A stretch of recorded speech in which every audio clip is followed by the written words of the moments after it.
and welcome to this week's episode of the Scrum Down NBC Sports Rugby podcast. I am your host with the most, Alex Corbacero, and it is great to be back. Everyone, lots going on this week's show, lots to talk about as well. We have reaction for the Rugby World Cup final 2021, which was this weekend, which saw the Black Ferns victorious over the England Red Roses, 34-31. England looked to be in control.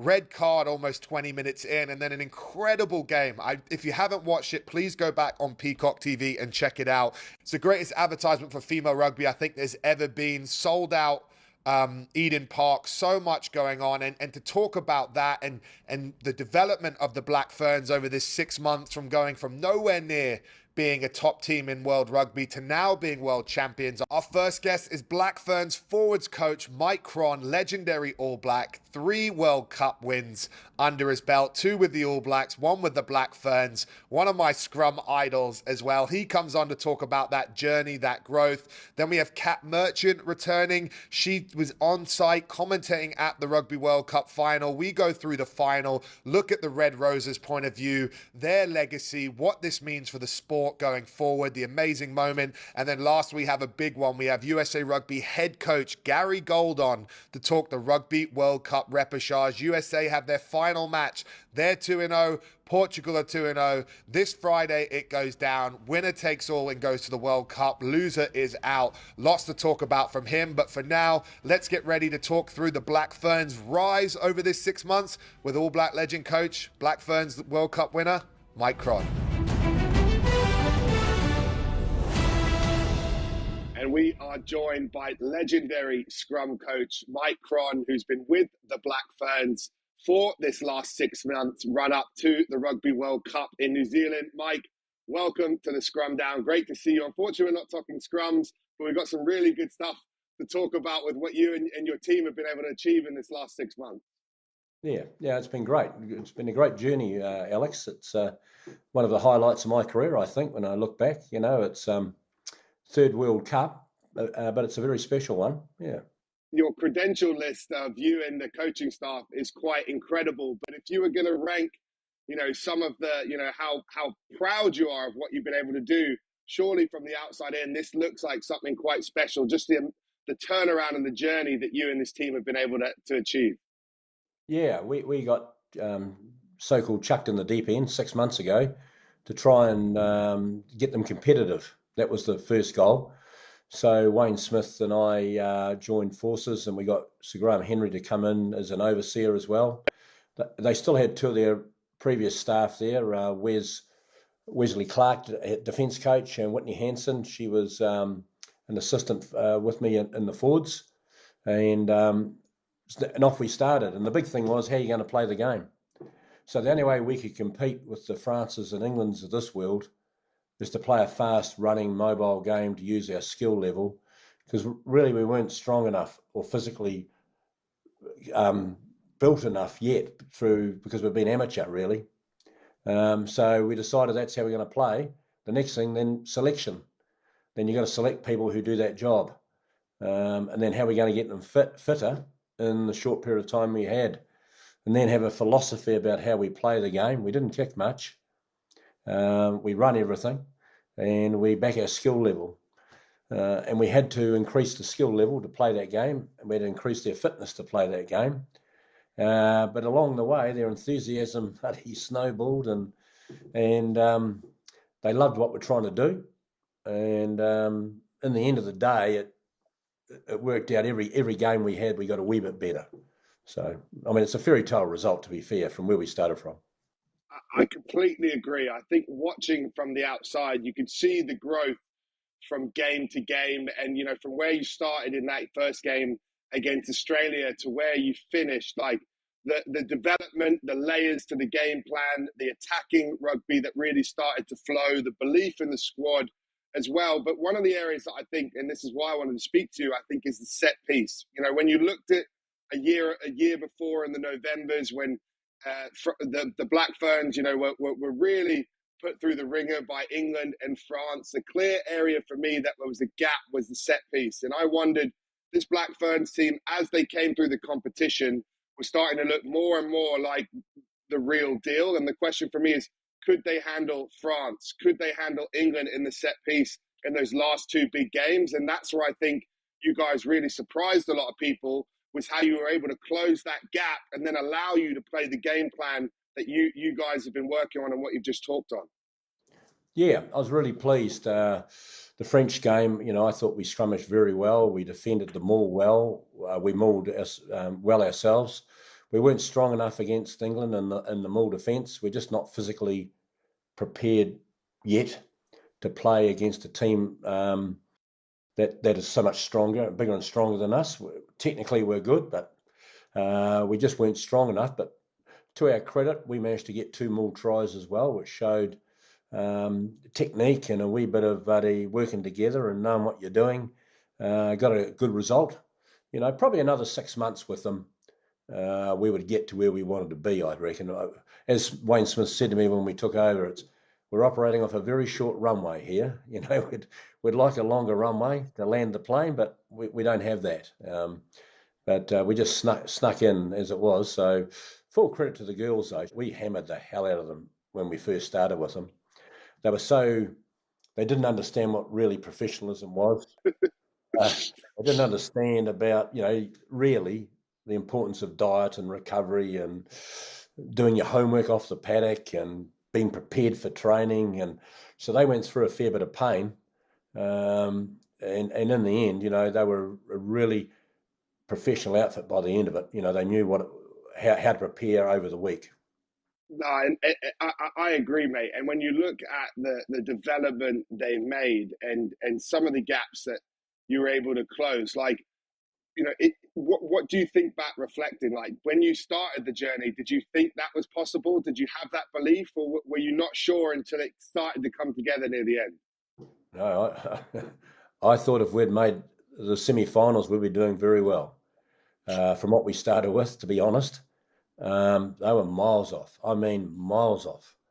And luckily, every time we had them in a camp, I managed to get a men's team to come along and train live lineouts and live scrums against us. And depending on the age and the strength of the men, I'd have a yarn to the men and say, I need you to be 50% or 70% of power. And all the men that I brought in from right through the country were outstanding. They did exactly what I asked them to do to help the ladies. And each time we did it, we could up the valve a bit more and the men can, basically give us their best shot by the end of it before we had the World Cup.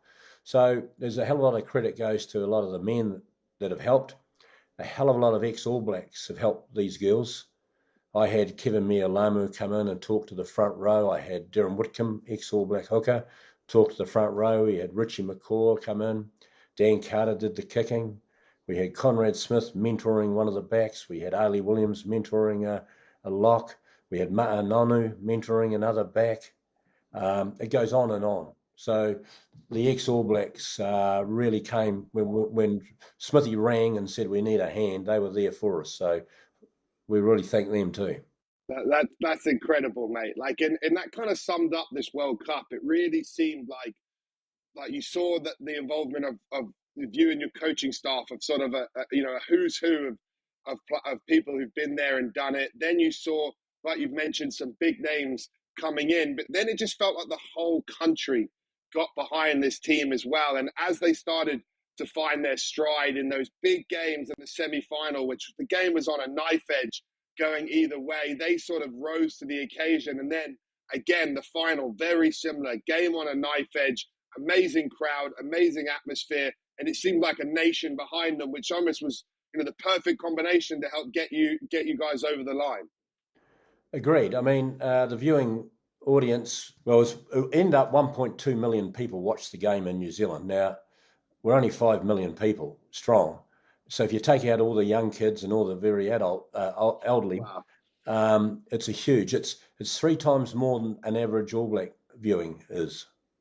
So it had a huge influence on the general public. I think because the women's rugby, it's there's more space.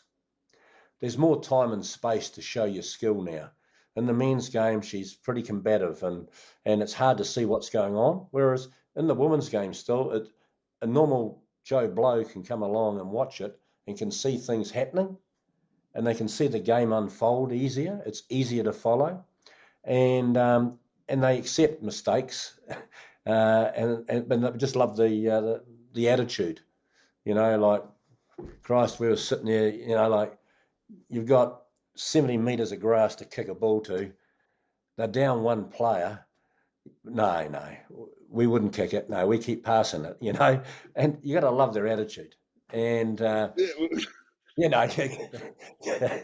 run it from your 22, mate. Oh. Just running it from the 22. I loved it. I said in that last line out, when we managed to win that last line out right on full time and we won the ball, I said to Wayne Smith, it's a wonder they didn't try and bloody counterattack from there. It would have been very, very fitting. It wouldn't have put it past it. And I think one of the big things that this has done is this World Cup has, I think, really cemented a legacy for this team. And I think it's really exciting now what the potential future of this program. You've almost built it from, a foundation of scratch as such, from a professionalism point of view. And we've seen the product that's already been able to deliver, and it's only going to improve with more time together, like you've said, more professionalism and more resources being sort of put into the women's game. Yeah, like a lot of these women weren't contracted when we started at all. So they'd have to take leave without pay to come to any training camp. They weren't in a hub, so-called hub, back in their province getting trained. So we had to try and get the New Zealand Rugby Union to try and come and support everyone. So we're all on equal, they can come to a training camp and get some form of payment, though be it quite small for a lot of them, but a lot of them hold down jobs. They're teachers and lawyers and whatever. So to be able to get them a wee bit of funding to cover costs was a huge move forward from the union. So we managed to do that. They get no bonus for winning the World Cup or anything like that. It wasn't even. Now they're talking about it tonight on the news that maybe between the New Zealand Rugby Union and their sponsors, they might give a wee bit to the girls, which would be wonderful. It doesn't have to be much. It's a matter of recognition.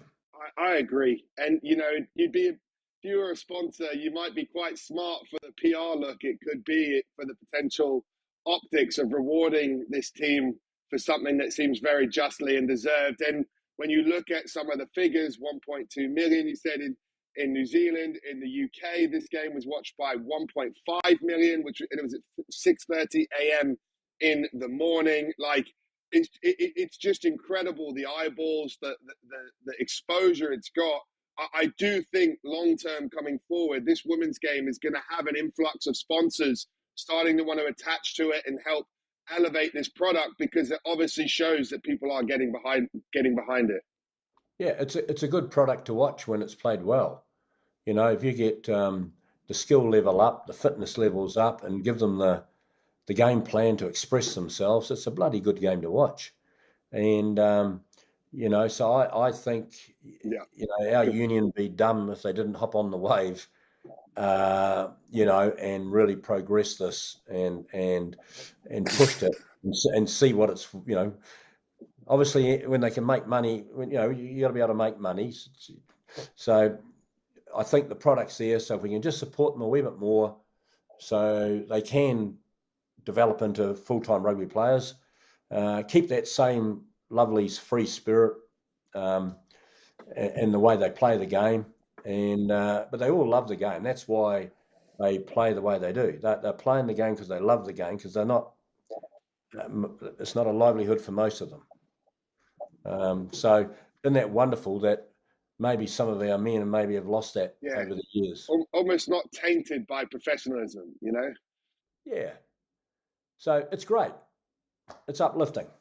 That's amazing, Mike. Well, thank you so much for coming on and making time. And again, congratulations to you, all the Black Ferns, and as well as the coaching staff. Like, an amazing achievement. You should all be very proud of we really appreciate you having coming on the Scrum Down and making time for us. Thanks very much, Alex. See you later. Great to get the insight of Mike Cron. It's an incredible journey these Black Ferns have gone on, from only becoming professional at the beginning of the year to having lots of controversy, off-field issues, head coach, resigned, was gone, either way you want to look at it, and then bringing in this all-star sort of Galactico coaching staff, and getting insight of how many ex-All Blacks got involved, the collectivization of a nation. Great insight from Mike Cron, an incredible achievement. And now it's time to look at the Rugby World Cup final, talk about it, especially from a Red Roses point of view. Heartbreak for them after 30 games unbeaten. And to do that, we have Rugby World Cup winner, former Red Rose Cap Merchant. Let's get into it. And we are joined by the returning Cap Merchant. Welcome back to the Scrum Down, and welcome back to the UK as you have arrived back from New Zealand. I'm sure, struggling to stay awake at times, but lots to talk about after a pretty epic final. I know not great for the Red Roses, but a great spectacle for everyone watching. Yeah, for neutrals, you have to look at that game and say it's got to be one of the best in rugby. It just had it all. It was amazing, sort of high scoring, and especially in a World Cup final. Black Ferns will obviously be delighted, and everyone in New Zealand will be really pleased. And in England, though, I think we can be really proud of them, gutted about the result. But all in all, everyone gave their best efforts. It was a fantastic game. I agree. I think the semis and the final were outstanding sort of box office rugby. Like, had you on the edge of your seat, competitive games down to the last play of the game, and pretty much all of them. And I think, the Red Roses, like, my heart breaks for them, because I think they should be immensely proud of what they achieved. I think they had so much pressure on them to perform with that unbeaten streak, the way they played in the autumn, the Six Nations, the run-ups, so much potential. But to me as well, like, the transformation of the Black Ferns in that 6-month period, like, that is remarkable, because they were so far off the mark in November. And to be able to even hang with England, I know it was reasonably comfortable for England until that red card. So there's always going to be these what if discussions, but the way they were able to sort of handle England, especially in the set piece, they didn't get absolutely blown away. I think that is got to be, something that they should be really proud of. And some of the tries that they scored in that game too were magic.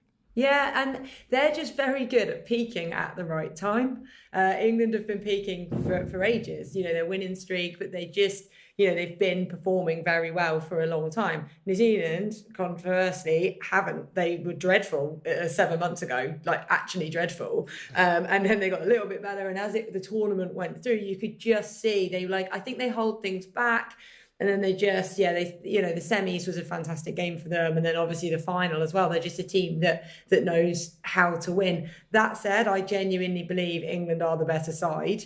And I think with 15, could have been a very different story. It was 14-0 up with, a few minutes in. And, I genuinely was doing the comms for 5 Live.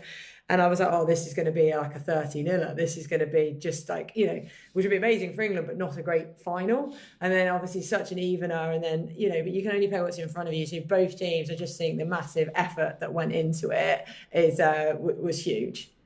I agree. It looked like England were in the driver's seat. You just never know. But then I don't know if it's the red card, the catalyst for New Zealand, sort of getting that wake-up call. Yeah. They don't get a driving maul try against a full England pack in the line-out. I think it was game on. And I think some of the tries they scored, like Fluher's offload at the end there, was incredible. I thought one of the other tries they scored as well, I think Fluher scored that one herself. Like those two moments, those are big moments against the best team in the world on the biggest stage with crowd pressure. Like I love that. Pressure makes diamonds, and I thought those were some diamond moments from the Black Ferns. But I do agree with you. Like, red cards are just a tough one to take. And watching that game, they did a law trial with the 20-minute replacement on a red card, and we use it in the MLR where we play. And I think that's the future. I think there's too many uncontrolled split-second accidents which have to warrant a red card by the letter of the law. And then you have to go 60 minutes on the biggest stage with this mismatch, where I think 20 minutes for me is something that should be considered in the game for the long term, because I think it just keeps the product going, but at the same time allows us to really police these uncontrolled, like at force head contacts, so that we are trying to negate them in the game. I think it's a difficult one because, you know, from the result of that, yes, it was accidental, but Portia Woodman was fully knocked out. They lose one of their best players. She has to leave the game. So actually, I do think that a red card off for the whole time is fair. And it's the way that it's going to get, and, you know, and I love Lydia Thompson. She's one of my best friends. But I think to protect players and player safety, actually, if you know that you might, you know, potentially lose a World Cup for a certain incident of a high tackle, then you're going to get lower and you're protecting players. So it's a really hard battle because I don't believe that red cards ruin games. Well, actually, no, head-on-head collisions and shoulder-to-head collisions, that is actually what ruins games when you look at it in the bigger picture.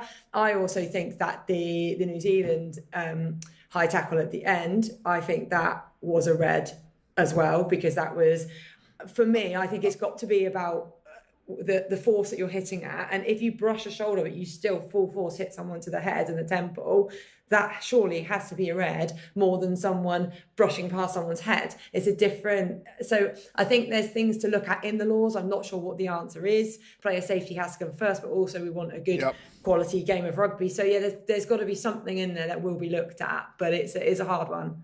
I agree. I think that the New Zealand one, the real issue is it didn't seem to get enough camera angles of it. Like, you know, and there's one angle that didn't really show a direct contact, and they kind of used that for the mitigation to carry on and go yellow. But if you'd seen it from the other side, I reckon there's no way you could give, when you just look at it and you kind of know, like, I agree with you. There's no way if you'd seen that from the other side, you could stick with your decision of yellow. I just think they kind of got away with the lack of camera angles there. And then, you know, everyone, it's fine to agree to disagree. I've seen that law in place, and that's what's made me move, because even being off, as a player, you don't come back on. So it's not that player coming back on and then the person's off.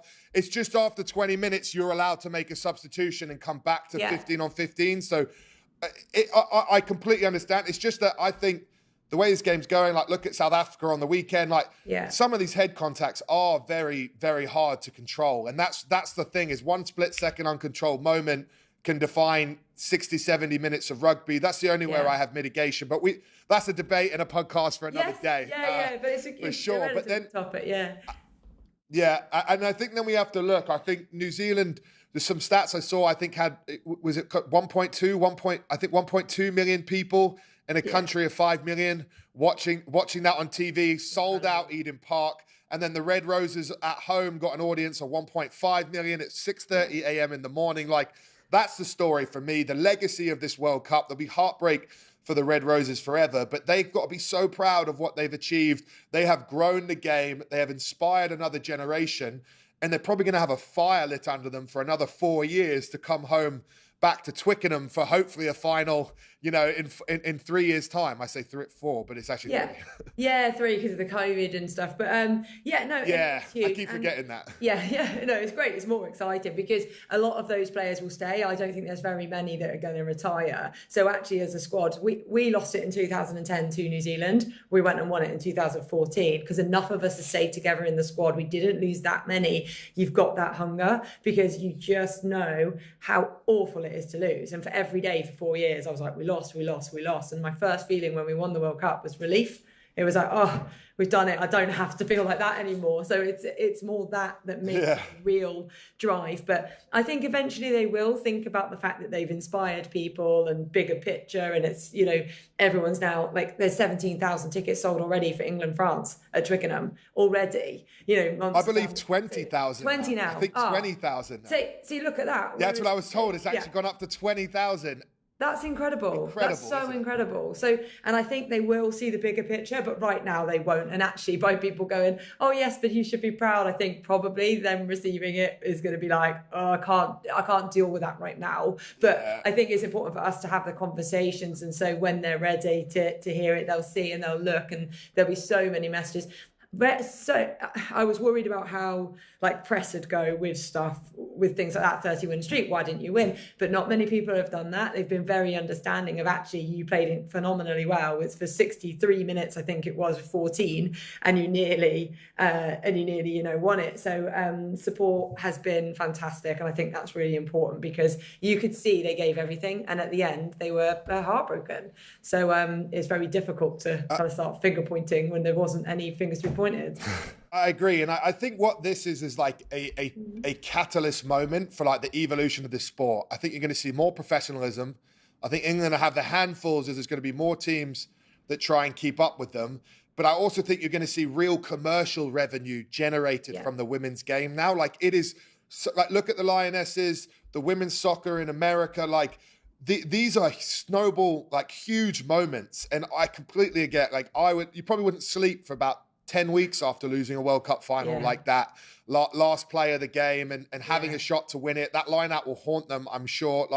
But this is now a very marketable product. And a lot of the time, some of the arguments against the women's game and professionalism has been, well, the men generate the revenue, the commercial revenue. Like, not anymore. Not anymore, lads. Like, I honestly think, like, who wouldn't want to be a sponsor getting on top of this Six Nations, getting behind the Red Roses, the Black Ferns, the sport? Like, I think we're on the cusp of a huge sort of snowball moment where this sport, and it gets the commercial revenue behind it that allows it to elevate it to even more of an amazing product and a professionalism across the board. Well, if you look at sponsorship, you're looking at the potential revenue that you can get from something. So when you go into the already well-known teams or events or whatever, you're paying loads and loads of money because it's guaranteed it's successful, whereas actually you're paying less for a team that actually is taking off. So the potential for your return is just so huge. And I think that is why companies are now getting involved in women's sport as well. Yes, probably it's the right thing to do, equality, but also actually I can pay this much to get this much return in a short amount of time. It's just smart business. Absolutely. And I also think one of the questions I love is like New Zealand had this all-star coaching staff. All-star sort of, who's who've done it. We had Mike Cron on earlier in the show, who obviously was the forwards coach, and he talked about sort of the collective push from like all of New Zealand, like ex-All Blacks, everyone getting behind and trying to help out this team. My question is, I'm very curious what the future looks like for that program. Does it stay professional? Do they keep investing in it? I really do hope so, because I think they've achieved something special. And then my next question for you, which is probably the big one, is after the broadcast, heartbreaking defeat, but Nolly Waterman on the ITV coverage made her opinion quite clear that she feels a change in coach is necessary. 2 finals for Middleton, 2 losses. And my question is, I think this is a debate, because I think it's hard to tell someone after they've gone 30 games unbeaten, they've lost in the last minute of the game with 60-odd minutes with a red card, to say that they haven't done enough. But I do think it's a discussion about the Red Roses, where they want to go, what sort of coaching staff they bring in. When you look at what maybe bringing in some of the top-tier men's coaches did to the Black Ferns, this is something that we're going to have to wait and see how it all unfolds. Yeah, absolutely. And it is looking at it a bigger picture. I think it's quite short-sighted if you just go, okay, lost this game, got to go. However, I do believe in changes of voices at the right time can have a huge impact. So actually, even if someone isn't necessarily the best coach in the world, but their timing of coming in and actually adding a different voice for people to listen to and get behind can have a huge impact. And I think that for New Zealand, for the Black Ferns in particular, obviously they hadn't ever been professional before. So whatever brought in was huge. And Wayne Smith's obviously such an experienced, incredible coach who's done lots of things. So him coming in, they get an even added extra value because they've never spent that much time before together. Then they've also got a great coach. They've got players coming in, they've got support. So I think down the England route though, I think there is a lot of chat about will the next England coach potentially be one of the women players who has gone through it, who's now level 4 coaching, and there's enough of them out there in the Premiership and no reason why that couldn't be something that's looked into as well. I'm sure Giselle Mather will be on the list for sure. She coached me all the way back in London Irish Academy days, and she's done her time. She's been through the ranks. She's been in there. I agree, there'll be a bunch of candidates with their hands up. It's just an exciting future, and it's a tough question to pose after a heartbreaking moment and after so much success. But it also, that's sport, mate. That's like what we're here for. Yeah. These are the discussions, high performance. Like, it's ruthless. Do you know what I mean? And I think as much as it will be heartbreaking, that's a game that got away from them. The big question for me as well, I wanted to ask you about, was Sarah Hunter coming off. Do you think that was the right decision? Obviously, in hindsight, losing Allcroft made a massive impact. To get to the end of that game, the line out just seemed to lost its mojo a little bit. It wasn't the right call to condense and go up at the front in a marked pod. You know, they've been having a lot of success with that spread in the 3-pod in the middle, and they're making decisions. I just wonder, like, the rationale of that decision. I also think maybe if Sarah Hunter had been on the pitch in those critical moments, 3 minutes left, they've got a scrum 5 meters out as an option they could go for instead of the line out. Yeah. That might have been the option to go for. They'd got a scrum penalty before it. New Zealand had given away free kicks as well for going early. So for me, I was there watching it and was just like, scrum, gotta be a scrum. I know you're winning all your lineouts, but when you're like, this is your one shot, scrum I felt was the safer option. And had you got your captain on the pitch, that's something in those moments. She's very experienced. So I was surprised by her coming off so early. And also Marley Packer. So two of those, one on the pitch. Yeah. You want one of those on the pitch. So that's nothing against the players coming on, because if you look at Poppy Cleo and you look at Sadia Kabea, both outstanding players. But when you're looking at leadership, that's where the balance might have been wrong. And it was, people were like, oh, that really, like, Sarah Hunter's off. Like, yeah, so it was big. I agree. It compounded. You took Hunter off, Marley comes off, then you lose Allcroft. Like, you all of a sudden, like, that's a spine of your experienced team. It leaves a lot of pressure on Abby Ward to marshal that and run that. And you feel she put the pressure on herself, taking that ball at the front. And I'm sure she's devastated, but that's rugby. Do you know what I mean? Yeah. And it's always like hindsight. Could we have done this? But I thought that was, even watching it, quite a big decision at the time, and it turned out to be, in my opinion, a bit of a costly one. Yeah, because you never know what goes through their minds. It might be, Lark's not been on very long, let's go to the front so it's not a difficult throw. However, Lark's arrows are amazing, so actually probably have the confidence. Or it could be the people around, like you said, the combo. Actually, no, I'll just get it myself. But it was very readable, and obviously they got up, and most of the times as well, New Zealand had stayed down. So maybe they thought, they're not going to compete. Yes. And they were thinking about the maul. And then it was just, so it's just one of those things. You're like, oh no, like for, 99 times out of 100, they get that, they score it. I agree. I think they win that line out, they probably score it. The way it was going, even with the changes, I just thought they condensed at the front, and I was like, they're going to spread. They're going to spread. Yeah, because it worked. And they didn't spread. And I was like, oh no. I was like, oh no. And that's rugby. But Kat, it's been a pleasure to have you on. Yeah. Thank you so much for your insight. I really appreciate it. It's great to get female voices on this podcast, especially covering the best female rugby I think we've ever seen. So thanks, and hopefully we'll speak again soon. Awesome. All right. Thanks very much. Cheers. Always great to have Kat on. Great insight, an amazing spectacle. And I think this Rugby World Cup delivered, and I think it's going to get a lot more people noticing the women's game. One last reminder, if you haven't seen that, you can watch it on replay on Peacock TV. It's an absolute cracker. But now it's time to look ahead, as USA Rugby are fighting for their World Cup life. They have it all to play for now. We're speaking with USA Rugby head coach Gary Gold. Let's get into it. And we are joined by a guy who's got a lot on his plate at the moment, so we're very, very grateful for his time. USA Rugby head coach and my good friend, Gary Gold. Gary, welcome back to the Scrum Down. Thanks, Corbs. Thanks for having me back. Good to be back with you. It's a pleasure, mate. It's a pleasure. And I know we obviously caught up at the beginning of your journey with USA right now, is while you're in camp in Colorado. And you've had a lot of time with the squad. And that was something that we talked about a little bit, was, time together. How have you felt that time together has affected you guys and your preparations? Well, it's been fantastic, really. It's just been it's just been wonderful to just get to spend some quality time with the guys. I think we chatted about it at the time. That hasn't really happened since pre-World Cup, that we've ever spent more than a week in an assembly before a game. So, to have a couple of weeks in Colorado and then have a couple of weeks out in South Africa as preparation before we came here to Dubai, was brilliant. I mean, you know what we like as coaches. You're a coach yourself. You're always going to want more time, and you're going to want a proper preseason. But this has just been wonderful. Just to have a couple of warm-up games, play different combinations, mix and match around. and using those games in South Africa as training as well.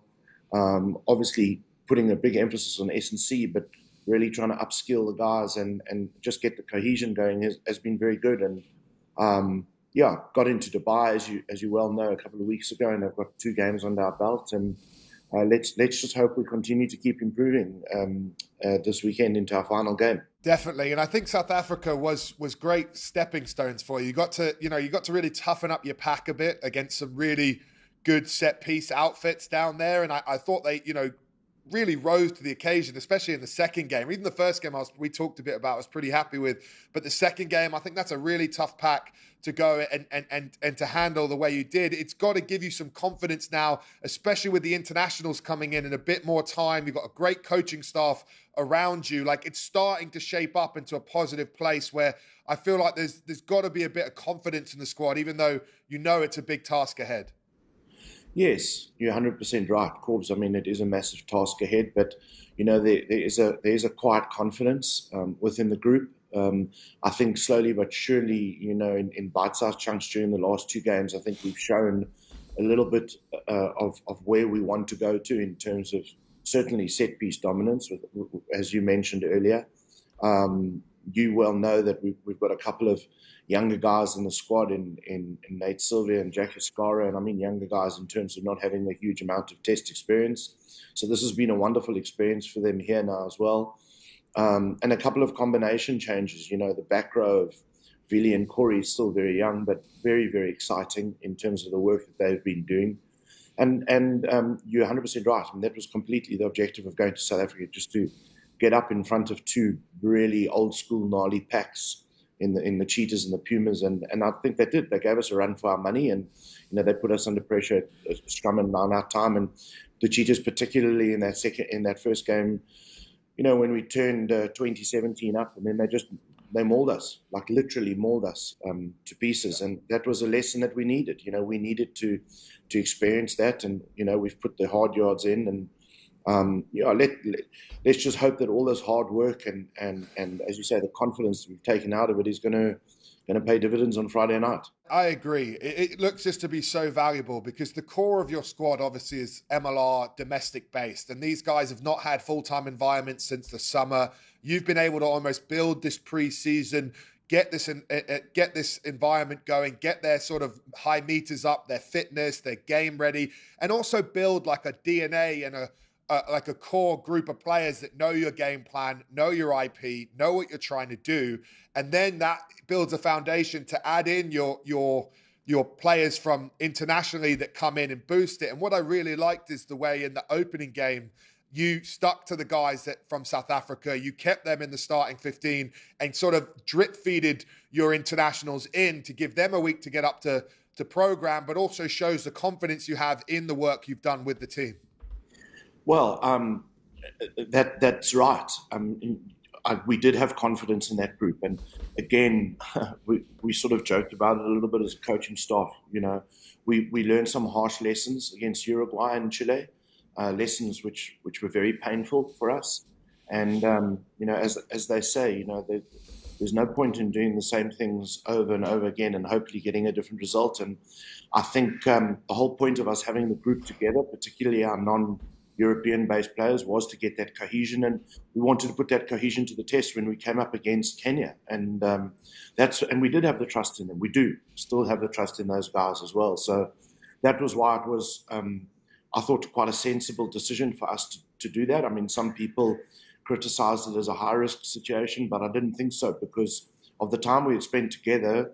We felt that pack had gelled really well. We thought guys like Dylan Fawcett were really running the show very well almost as a pack leader or scrum leader, and the work he had been doing with guys like Nate Sylvia, as I mentioned, Jack Escara, and obviously the time he had spent with Paul Mullen and then the locks was valuable to us, and it didn't make sense for us just to take the guys and have the same scenario that we used to have before, which is just throwing guys in who had only just arrived in camp. And I feel actually that the European guys, I think they got benefit out of it as well because they didn't have to be thrown into the deep end. They got a week to get into camp, to see and witness the changes that we have tried to make and instituted. And gave them a little bit of an easier landing, so as to speak, before we then, put them in against Hong Kong. So, yeah, it's like so far, Corbs, everything's going to plan.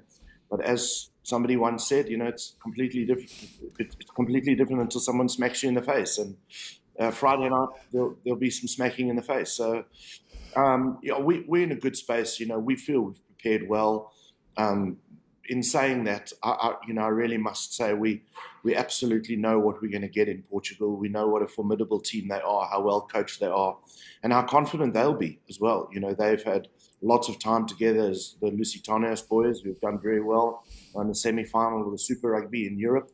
And so we know we're going to have our hands full on Friday night, but we're excited. We're really excited. We want to go out there, and we think it's a wonderful occasion and a hell of an opportunity. So. I agree, and I think this to me looks some of the best rugby I've seen played under the USA. But in this time, and a lot of that, you found your mojo with the backs. I think Mitch Wilson at 15 has been great, and Marcel into the centre. You really are moving the ball quite well as well. You've got to be happy with some of the steps you've taken forward in recent time. Oh, absolutely. I don't necessarily want to single out one or two people, because our staff have just been heroes. Everybody's worked so hard, but just the work that guys like Stevie Brett have done has just been a breath of fresh air.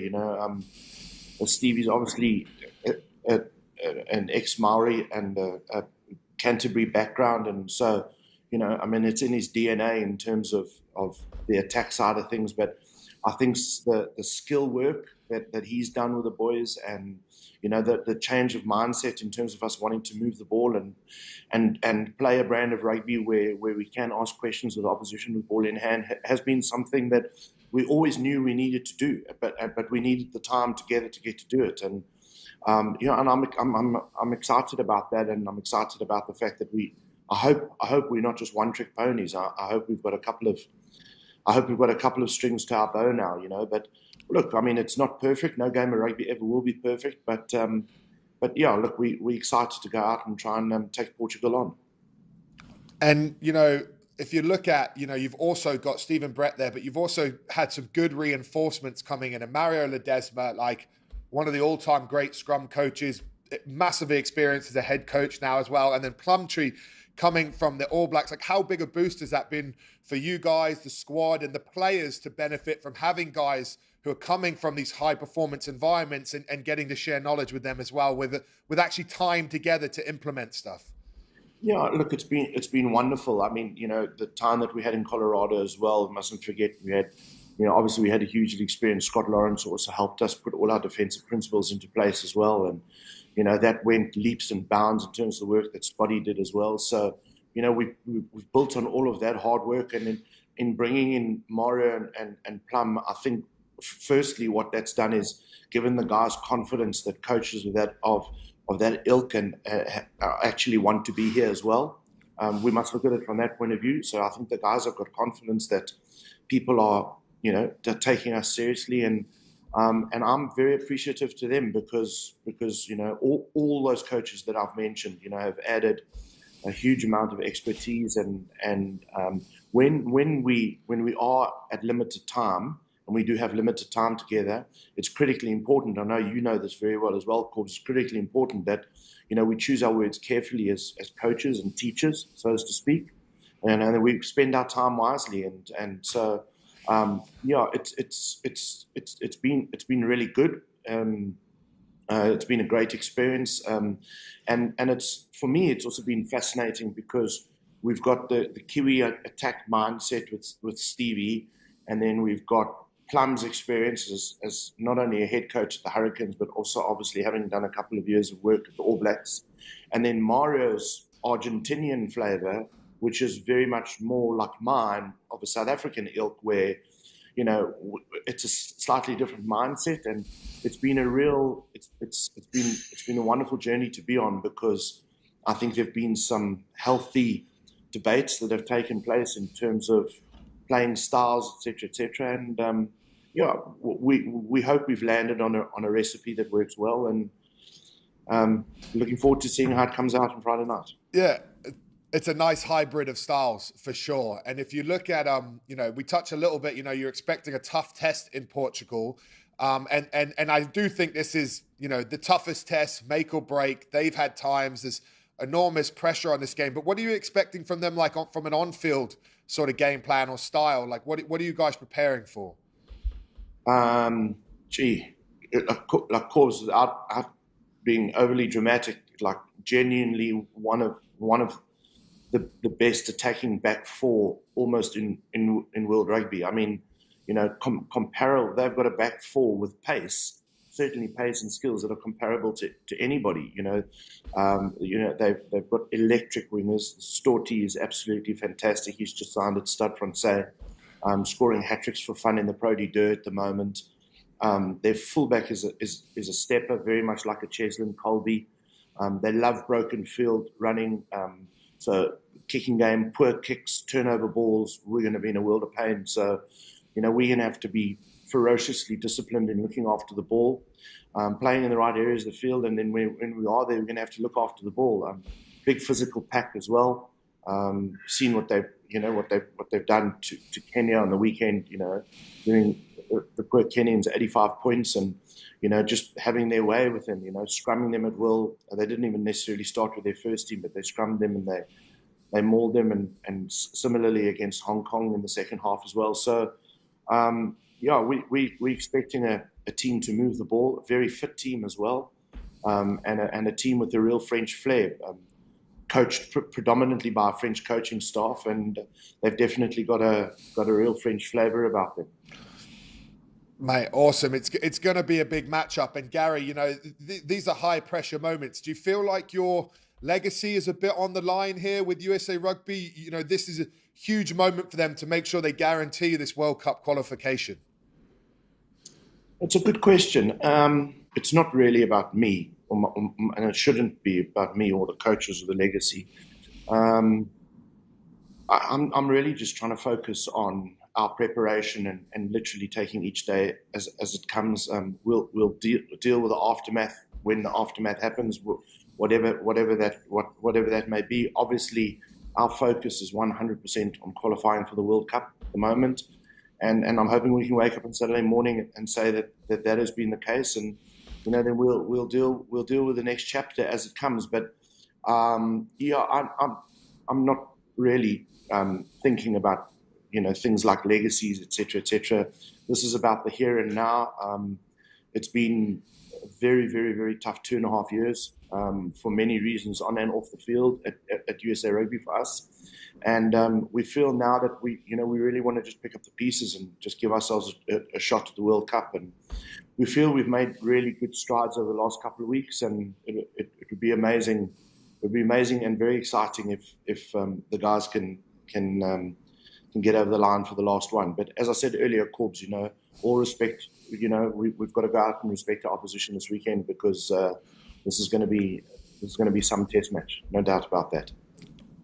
Mate, great answer. I think here and now is what it's all about in sport, and it's a tough question, but it's one of these ones you sometimes have to ask. But I do really think, like, if you are able to qualify, this growth you've had in this period has got to be exciting for the run into a World Cup. Obviously, guys will go back to MLR, back to their clubs, but you will get another block of time, and you have built a great foundation, I believe, to build more on top.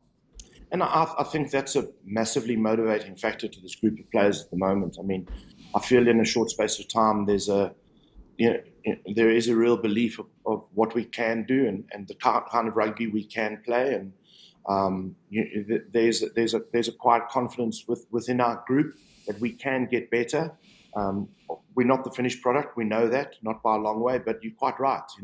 Just having a little bit of a taste of being able to spend the last 4 or 6 weeks together has really whet the appetite for the guys to really want to improve and get better. And it would be absolutely wonderful if we were to qualify, because then this time would have been so incredibly valuable for us and such a pivotal foundation that we've been able to lay going into 2023. And, as you say, the guys going back to MLR, going back to their clubs, getting firstly having a good Thanksgiving and a great Christmas, but then going back to their clubs and getting a good base and being able to reassemble hopefully for next year. But at this moment in time, we'll take it one day at a time. We'll take Friday first. Let's see how it goes.